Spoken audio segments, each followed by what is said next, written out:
Sabong tips sa pag-aalaga ng mga manok panabong.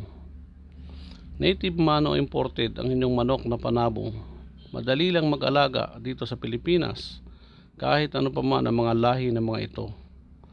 Alam ng mga veteranong gamepole breeders na hindi maselan ang mga manok sa lugar kung saan sila pinalalaki at pinatitibay bago isalang sa sabong.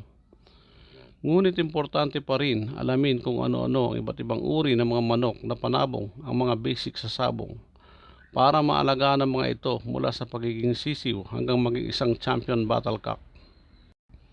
Dahil may iba't ibang katangian ng mga manok na panabong, iba-iba rin ang paraan kung paano alagaan ang mga ito. Mula sa pagkakondisyon ng mga ito bilang mga sisiw hanggang paglaki ng mga ito. Narito ang ilan sa mga pangunahing paraan na dapat unawain sa pag-aalaga ng mga manok panabong. Pumili lang ng mga breed na aalagaan. Mga batikang mananabong mismo ang nagsasabi na importante ang pagpili ng mga uri ng panabong na iyong aalagaan bilang isang breeder. Bilhin ang mga ito habang sisiw pa lamang sa mga subok na breeders para makasigurado sa pisikal na katangian ng mga ito. Gumawa ng brooder para sa sisiw. Importanteng maluwang ang brooder ng inyong mga sisiw upang hindi sila magsiksikan at mainitan habang nakakulong. Maselan din sa init ang mga manok, kaya huwag hahayaang mainitan ang kanilang brooder at may tamang ilaw gamit ang dekalidad na shed net. Sa gabi, lagyan sila ng bumbilyang may 100 watts sa kulungan para hindi sila lamigin. Bigyan ang mga sisiw ng bitamina, bakuna, tubig at pagkain. Huwag hahayaang maubusan ng tubig at pagkain ng inyong mga sisiw sa brooder.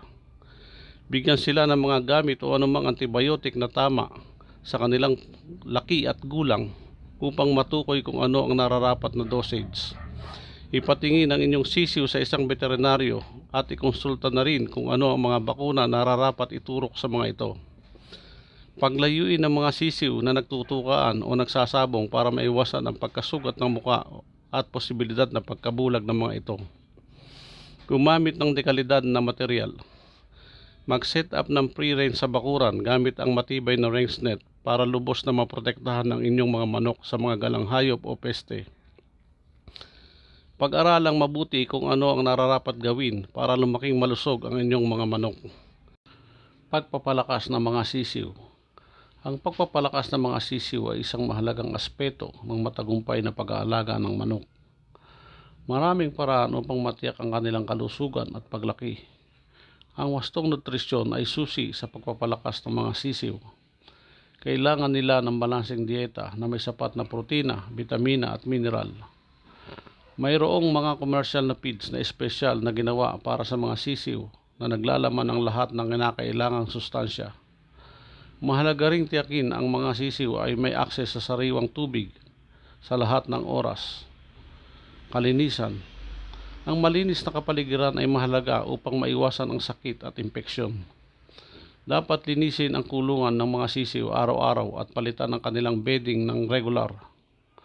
Mahalaga rin ang pag-iwas sa pagsasama-sama ng mga sisiw sa may iba't ibang edad upang maiwasan ang pagkalat ng sakit.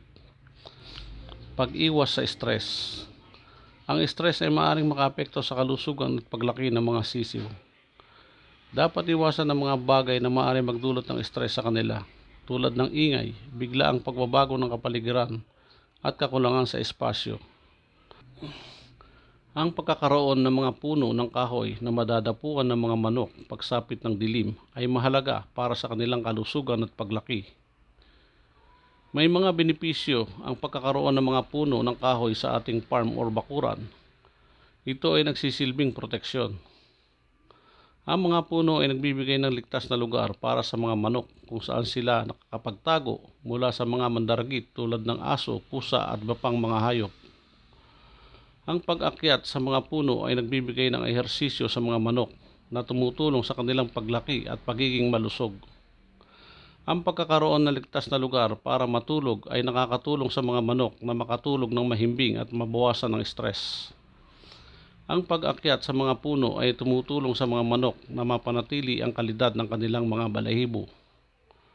Ang isang matibay na puno na may malapad na sanga ay nagbibigay ng maraming lugar para sa mga manok na madadapuan. Siguraduhin lamang na ang sanga ay matibay at malakas upang maiwasan ang pagbaksak. Ilagay ang mga puno sa isang ligtas na lugar kung saan hindi sila maabot ng mga mandaragit. Bigyan ng sapat na espasyo ang mga manok upang makaakyat at makababa sa mga puno ng madali.